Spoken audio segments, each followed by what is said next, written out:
Hey, what's up, guys? Had one of my This is Raz at Armory Gill. Just wanted to, in case you thought you tuned into some B-movie horror flick or something. There we go. I had one of my subscribers left a comment on one of my videos, and I don't really know why he left that comment on that video. It didn't really have anything to do with what the video was talking about, but it doesn't really matter. This one does. So the name of this video is Dry Fire, Yes or No.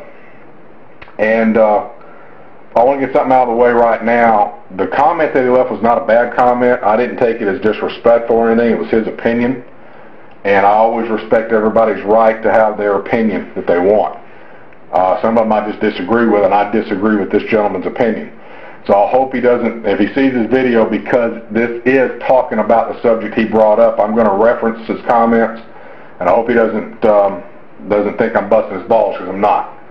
In fact, I'm going to give the dude a shout out at the end of the video, because especially if you like knives, you might want to check this guy's channel out. He's got some really good knife videos.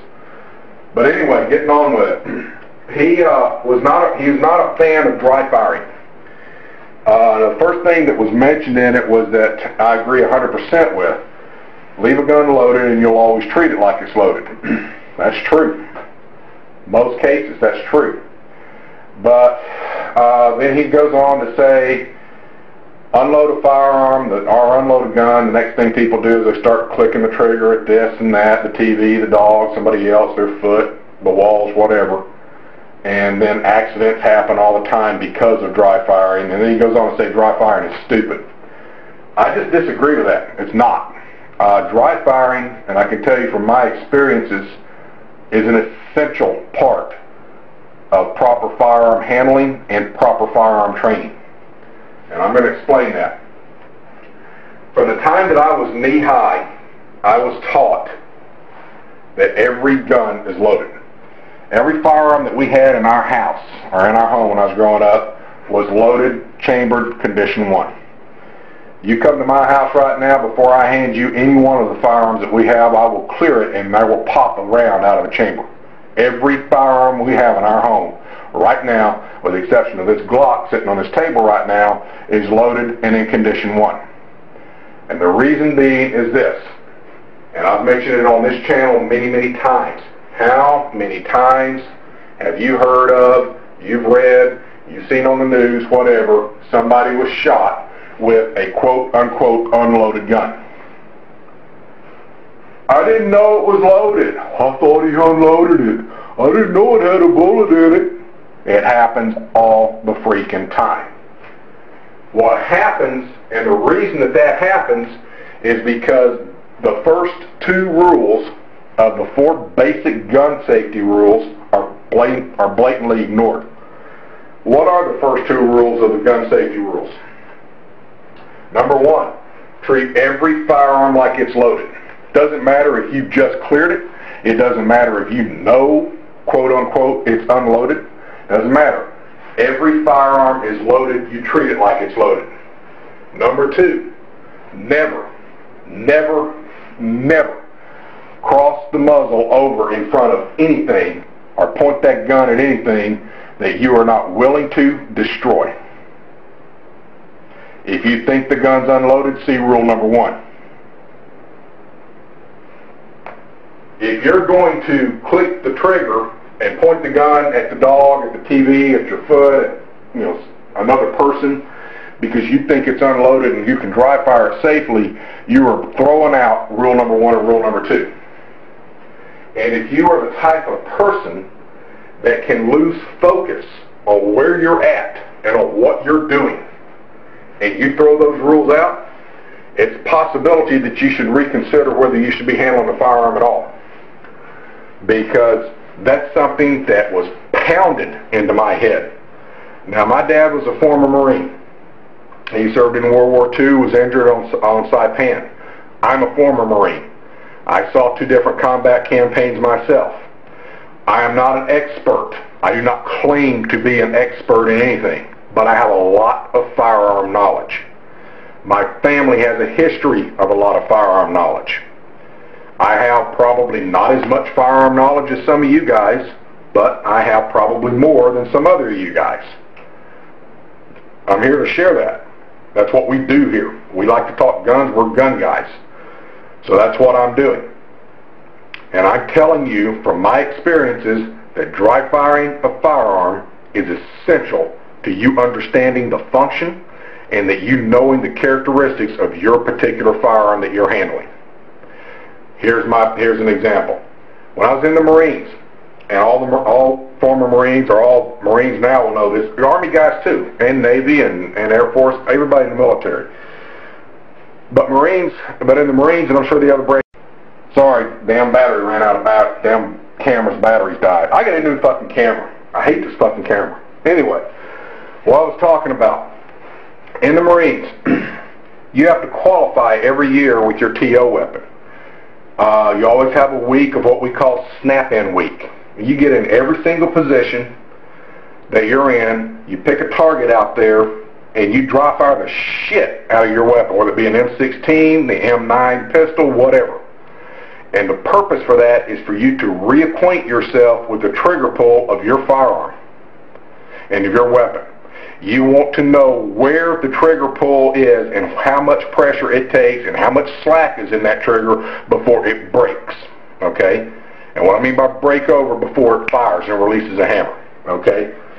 Kind of like a trigger reset. Now, trigger reset is whenever after you fire it, it's the amount of space that, or the amount of distance the trigger has to travel back before it clicks and is ready to fire again. Some people call that a fire safety check, which I think is a stupid term, but that's my personal opinion. But it's trigger reset. That's basically what it is.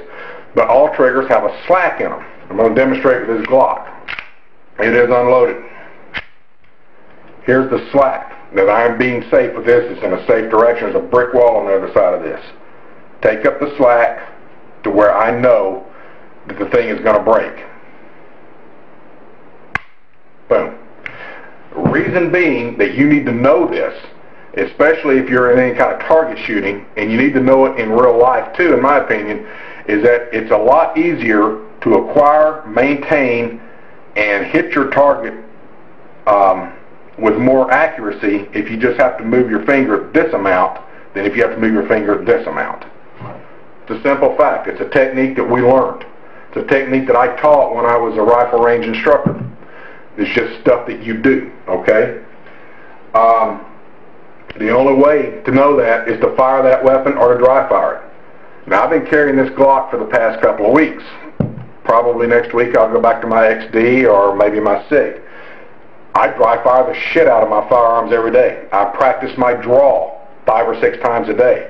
I practice my draw and fire 5 or 6 times a day. I usually have a snap cap in it, but I practice it. The only way you can practice that and get to know your trigger pull is by dry firing or shooting live rounds. Now, I don't have hundreds and maybe even thousands of rounds to send down range to learn the trigger pull of a new pistol when I get it. Okay? So like I said before, if you blatantly ignore the first and second rule of gun safety, which is exactly what you would have to do in the scenario that was given, it might be that you're the type of person that should reevaluate whether or not you need to handle a firearm. And I'm not speaking about any one person here. I'm saying in general. So never, ever, ever forget the rules of safety.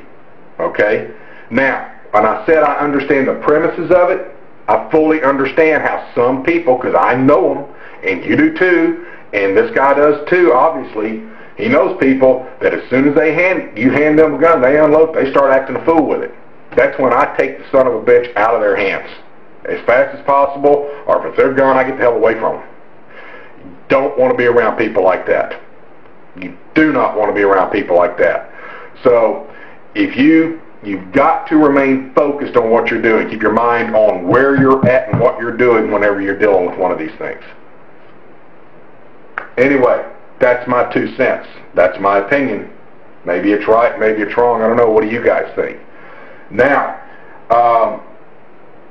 I'm going to give a shout out to Frenzy Calm because, like I said, if you guys are, I'm not really into knives all that much. I'm going to link to him down here. But if you're a knife person, check some of his videos out. He's got some really good videos about knives. I mean, I carry a knife in part of my everyday carry. It's a little cheapo thing, but it does what I need to do. I probably do need to get a better one. It's definitely not one of those Serpico or Benchmade or anything like that. But I'd love to have one of those just because the reputation of them. But at any rate, check his channel out. He's got some good knife videos. And like I said, I'm not busting on the dude for his comment. I respect his rights to do it. And it wasn't a bad comment. It was his opinion. I just happen to disagree with it. But it was a great subject for a video, and hopefully y'all like this. Let me know what y'all think. I think dry firing is necessary. And I think it's an essential part to understanding and knowing your firearm. Like I said, I practice with it every day. Okay? Practice does not make perfect either, guys. Practice makes permanent. So you have to practice perfectly in order for you to be perfect. So just remember that. And if you get a firearm and it's automatically unloaded and you start acting a fool, then yeah, the dude's right. It will cause accidental discharges left and right. But if you remember the rules of safety and you treat every firearm like it's loaded and you pound that into your head, then that will never be an issue, ever. It's never been with me. It was never with any of my brothers or my sister. It's not with our boys. I don't anticipate it being with anybody who understands that. Anyway, so that's it for now, guys. Let me know what y'all think. Am I right, wrong? Is this good, bad, whatever? Just let me know. Anyway, that's it. Let me know. You guys, let me know what you think. So with that, I will say this: shoot when you can, shoot safely. Later.